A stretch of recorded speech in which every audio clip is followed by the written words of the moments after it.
मेरे साहब, नियत क्या है इस वक्त? क्या हम ये इसलिए कर रहे हैं ये जुडिशल पैकेज ताकि अदलिया को मजबूत करें, उनको मजीद आज़ादी दें, पार्लियामान को भी साथ साथ मजबूत करें, या अदलिया को कंट्रोल करने की कोशिश?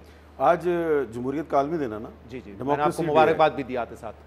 तो देखिए, डेमोक्रेसी के आलमी दिन की मुनासबत से थोड़ी सी गुस्ताखी की जुर्रत करते हुए मैं बड़े मुअद्दबाना अंदाज में अर्ज़ करूँगा कि ये जिस तरीके से सैटरडे और संडे वाले दिन सुबह से लेकर शाम तक हमने पूरी कौम के सामने पार्लियामेंट और उसके अरकान को एक तमाशा बनाया हुआ है कि वो सुबह से लेकर शाम तक इतवार के दिन बैठे हुए हैं और एक्टिविटी सारी पार्लियामेंट से बाहर हो रही है और वो बेचारे बैठे हुए हैं इंतज़ार में कि अभी हुक्म आएगा और हमने यस यस यस करना है। ठीक है, पार्लियामेंट में जब कॉन्स्टिट्यूशनल अमेंडमेंट आती है उस पर एक डिबेट होती है, आईनी तरमीम पे उसकी डिस्कशन होती है कि ये क्यों आ रही है, इसका क्या मकसद है, इसके क्या आफ्टर फैक्ट्स होंगे, वो उस पर बिल्कुल तवज्जो नहीं है। यानी कि आज मुझे इतने लोगों ने पूछा है कि ये बताएं कि ये जो आप आईनी तरमीम लगे हुए हैं ये है क्या, किसी को पता ही नहीं है।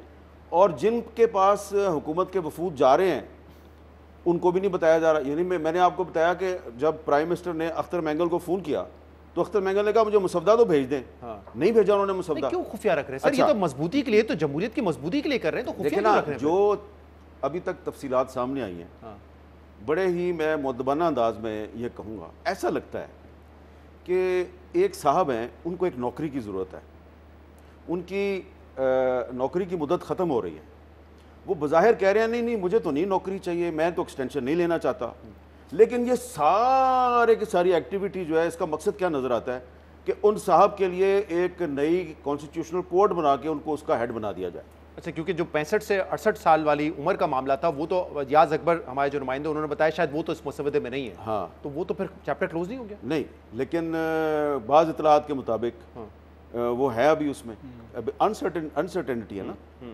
यानी कि फिर आपको कॉन्स्टिट्यूशनल कोड की ज़रूरत क्यों पेश आ रही है? इसलिए कि मैंने खुद हुकूमत की एक बहुत ही आला शख्सियत जिन्होंने मौलाना साहब से मुज़ाकरात किए और जो कुछ मुझे मौलाना से तफसील मिली, मैंने काउंटर चेक करने के लिए जब उनसे बात की कि आपने मौलाना साहब ये बात की, हाँ, तो उन्होंने कहा मौलाना साहब ने इस पर बहुत एतराज़ किया था तो हमने वापस ले लिया। और वो तो असेंबली के फ्लोर में भी उन्होंने कहा कि किसी भी शख्स की एक्सटेंशन के हवाले से हमें, हाँ, या ओहदे की एक्सटेंशन पे हमें नहीं वो करना चाहिए। लेकिन एक और अहम जो इसमें मामला है, एक तो खबर भी दे दें कि लॉ मिनिस्टर अपने वक्त के साथ जो है इस वक्त प्रेसिडेंट आसिफ अली जरदारी साहब से मिलने गए हैं और उनको फिर वो कॉन्फिडेंस मिलेंगे कि हम इस तरमीम में क्या करने जा रहे हैं।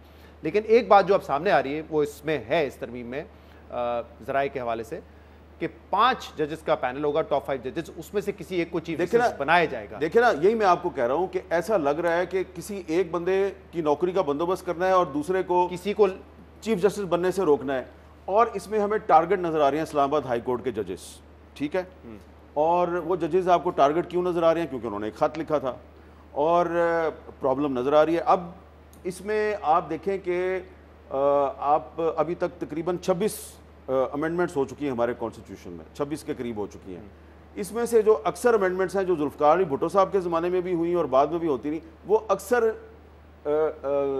अदलिया के इख्तियारात, जजेस की उम्र और मिलिट्री कोर्ट्स के हवाले से हैं। ठीक है, हर हुकूमत ये कोशिश करती है, दो काम करती है हर हुकूमत, कि आर्मी चीफ उसकी मर्जी का लग जाए और चीफ जस्टिस उसकी मर्जी का आ जाए। ये काम हर हुकूमत कोशिश करती रही है और नाकाम होती है, और उसको अपनी हुकूमत बचाने में कभी भी कामयाबी हासिल नहीं होती। वो पहले साल सर ख्वाब ही होता है कि 10 साल कैसे, हम 5 तो गुजार लो, 10 कैसे पूरे करें हम। अच्छा, अब और इमरान खान साहब थे ना जब प्राइम मिनिस्टर, वही कर रहे थे, तो उस वक्त 10 साल की बात नहीं होती थी, 30 साल की बात होती थी। फैज साहब जो हैं वो इसी तरह, जिस तरह आजकल बैकडोर चैनल से मौलाना साहब को प्रेशर किया जा रहा है, तो फैज साहब भी इसी तरह बैकडोर चैनल से मीडिया के लोगों को और अपोजिशन के लोगों को प्रेशर करके कहते थे 30 साल तक हम कहीं नहीं जा रहे। 30 साल मतलब विजन 2050 हो गई तो हाँ, फिर 30 साल तक कहीं नहीं जा। और उसमें वो इतने वो ब्लंट थे और बोल्ड थे कि उनको इमरान खान की भी कोई का डर खौफ नहीं था।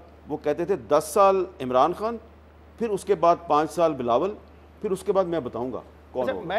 हम 90 की दिहाई और इससे पहले इस प्रोसेस से गुजर चुके हैं ना, कि उस वक्त क्योंकि कोई आइन में ये चीज़ नहीं थी कि सीनियर मोस्ट बनेगा, एक रिवायत थी, लेकिन वो रिवायत हमने देखा जब सजाद अली शाह साहब को बनाया गया, सुपरसीड किया उन्होंने बाकी जजेस को, वो रिवायत भी टूटी, फिर अदालती फैसले आए, फिर आइन में बाकायदा दर्ज कर दिया कि सीनियर मोस्ट शख्सियत जो है वो चीफ जस्टिस बनेगी ताकि कंट्रोवर्सी खत्म हो जाए।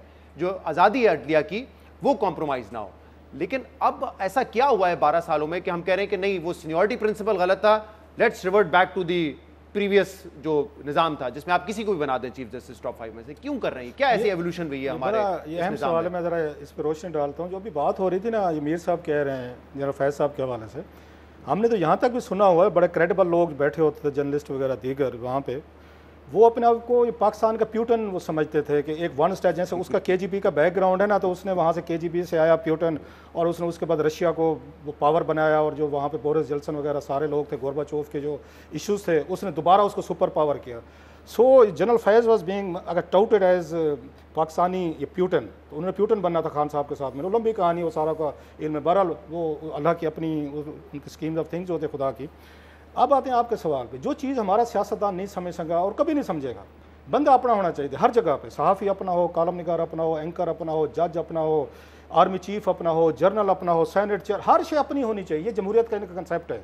आप जरा देख, इसलिए आज तक बल्दियाती इलेक्शन किसी भी जमात ने नहीं होने थे। जनाब मुशर्रफ का आखिरी दौर था मेरा ख्याल है जिसमें कुछ हुए थे।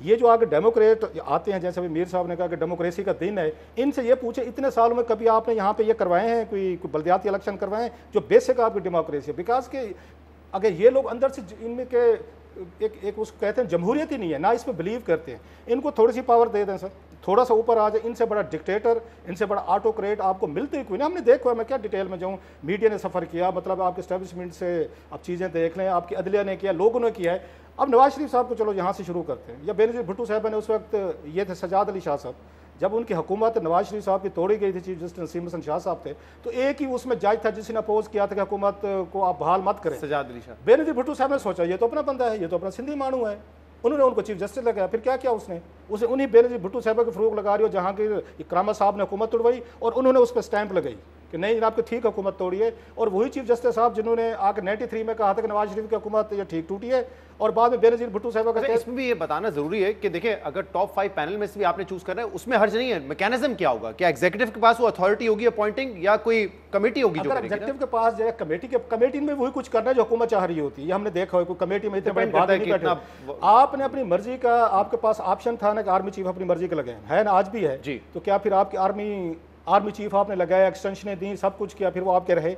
मतलब ये चीज़ किसी को नहीं समझ आती। आपने जजेस अपनी मर्जी का लगा लिया, क्या जजेस आपकी मर्जी का? ये साकिब निसार साहब किसके जरिए आए थे, वो जिसको बाद में टांट करते थे, आपके लगाए हुए आए थे, लॉ सेक्रेटरी थे। फिर क्या किया आपको? जब तक ये बात नहीं है कि आपकी जो वाइल्ड ख्वाहिशें हैं कि आर्मी भी हमने कंट्रोल करनी है, मीडिया भी करना है, अदालतें भी करनी है, पार्लियामेंट को करना है, तो then you are a dictator. फिर आपके अंदर ये जमहूरी बातें जो है ना, ये नहीं रह जाती। आप अभी करके देख लें, लास्टली अभी करके सारा कुछ देख लें, आपने फिर वही भुगतना है जो माजी में भुगत रहे। जजेस भी नहीं रहेंगे, आर्मी चीफ भी नहीं रहेंगे, और कोई किसी का साथ नहीं रहेगा। ये चीज ब्रेक लेनी है, नहीं सीखता सर यहाँ। इसके बाद हम मजीद बात करेंगे। और ये इंपॉर्टेंट नुकता है कि अगर ऐसी कोई प्रपोजल है जिसमें टॉप 5 जजेस में से किसी एक को चीफ जस्टिस बनाने का मैकेनिज्म, प्रॉपर मैकेनिज्म हो, कि कमेटी हो, चाहे वो जुडिशल कमेटी है या पार्लियामान कमेटी को आप मिला के कर रहे हैं, एक वाइडर प्रोसेस हो, तो उसमें ट्रांसपेरेंसी ज्यादा होगी। एग्जीक्यूटिव के हाथ में आप ये दे देंगे तो फिर वो मामला कंट्रोवर्शियल हो जाएगा।